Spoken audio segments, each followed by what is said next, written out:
Welcome back, everybody. I want to talk with you today about changing distance on round kicks. So not always going, okay, I have to be at this perfect range to execute, and if I can't land from there, why bother throwing? No, we want to be able to throw our round kick from here, and we want to be able to throw our round kick from way back here, where we feel like, oh, we're out of range.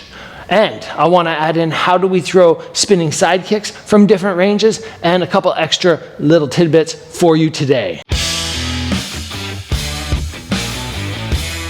Remember, everybody, if you like the content that I'm putting out on this channel and you're looking to get more, you want to take your striking skills to the next level, be sure to check out, link down below, my Strike Ready Combat courses where you can up your offense, your defense, or your takedowns. Each of these courses have 20 plus videos, plus recorded calls where people who took the course when it was live were able to ask questions, and we have good back and forward response where I cover everything I may have not covered in the course. Everything you need, link down below. Now, let's talk about round kicks. I just finished off my pad training session, and I was like, okay, usually the pad holder moves exactly where I want to be.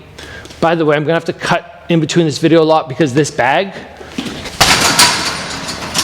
it's just so loud. It's got a chain up there. So when I do the kicks, I demonstrate. I'll probably do a little bit of cutting, do the best I can. But anyway, I was doing my pad work. I'm like, yeah, the pad holder always lines up exactly where he feels he should be so you can throw the ideal kick. But what happens when your opponent doesn't do that? It's very rare for your opponent to go, oh, right here, oh, okay, boom, and right into that right distance. So we want to understand, how do we throw from back here, and how can we also surprise somebody from in tight or move backwards as they attack but still execute our kick? So number one, closing distance. When you guys start off and you're learning, you should be learning to pivot. The pivot is going to allow you to gain more power. It allows your body to rotate freely, but it also gives you an opportunity to slide forward. Let me demonstrate. When I'm back here, instead of going, okay, I'm going to leave my foot facing forward and throw my round kick. Looks okay. Now try to slide forward. No. But now back here, I do my pivot, and all I do on this foot is move it forward. Now from here, I have a kick that looks kind of like this. Something a little bit better, where I can close that distance, but it's all about the pivot. And if I'm kicking towards you, not stopping the pivot at 90 degrees, because now my foot kind of sticks and I feel like I fall over. I want to pivot 180 degrees, so I'm sliding like that. And you can practice exactly like that. You could have something here if you need it for balance. Do a full pivot and just slide, slide, slide. I don't disconnect my foot. I don't jump. I literally slide, never breaking that connection. Now let's say we're at this range. Okay, I got to this range and this is perfect, but now the guy starts rushing towards me. He starts moving in and I'm going, uh-oh, now I'm jammed. I can't get my technique off. Well, you can do a little jump step backwards. But what I do here is I take both feet off the ground at the same time and I jump back just a little bit. As I do that, I pivot off my lead foot and I land only on my lead foot while kicking with the right leg. So if I remove this leg from the ground, it's kind of like that. So now I could be either at this tight range with somebody and just execute that, and land at that perfect distance, or if they're running towards me, give this bag a couple swings here so I can't land. And we're talking small distance. I don't need to jump back something like a full foot, but 6 inches in itself. I'm going, okay, I'm too jammed. Little jump.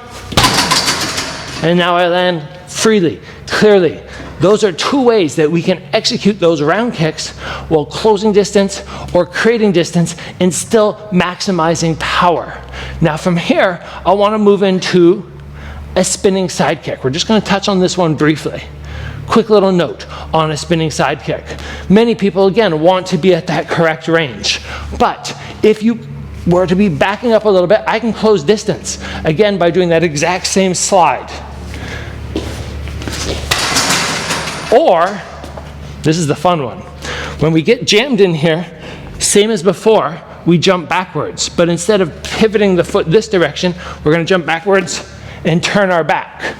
We go from here, and we chamber that leg, and now it could be off a push. I could give them a little push. I could hit them with some shots, try to bring their elbows up. I spring backwards and create that distance. That's a fantastic way to land to the stomach. I have seen this. I have done this numerous times to people, and it surprises them, let me tell you. Now, sliding on knees, in my opinion, is a no-go. We don't need to worry about being back here and kind of like, we could jump, but when you jump on a knee, you bring your body that much higher. So if somebody puts a post out to stop you, you're sliding in, boom. They won't stop you dead and knock you over. So on the knees, we don't need to worry about closing distance and sliding. We want to find that ideal range. But on a side teep, one that you might see in Thailand where it's not square, but at the last second they turn, this one is fantastic. Off the back leg, I simply pivot fully. I turn my body slightly sideways and boom. This, in my experience, is one of the most powerful kicks. Now, because we're coming right to the body, it doesn't mean it does the most damage, but in terms of being able to knock somebody down, absolutely, so much power. We get ourselves about 6 inches out of striking range. We go, okay, well, we can't land. Yes, we can. We just pivot this foot. We slide forward about yay far. We pump that knee up.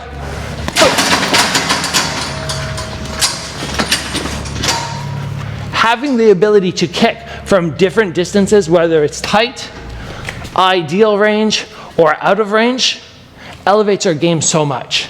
But many people are not doing it. Now, I will give you a word of caution. If you try to do this in shadow boxing and you lean your head back too far, there's a good chance you're gonna end up falling down.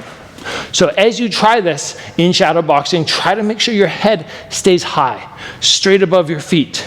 And I don't lean back too far so that I can stay good and balanced. If I move backwards, same thing, keep that head high. Bit by bit as you get comfortable with it, sure, then of course you could try leaning back a little bit as you slide, but I don't want any beginners to end up flat on the ground, cracking an elbow into the floor because you haven't learned how to break fall yet, and going, darn it, Gabriel, why'd you teach me that? I've warned you. Head stays high, head stays above the feet, you pivot, you slide, and you stay balanced. That's all, guys. Thanks for joining. I will see you back here soon for another video.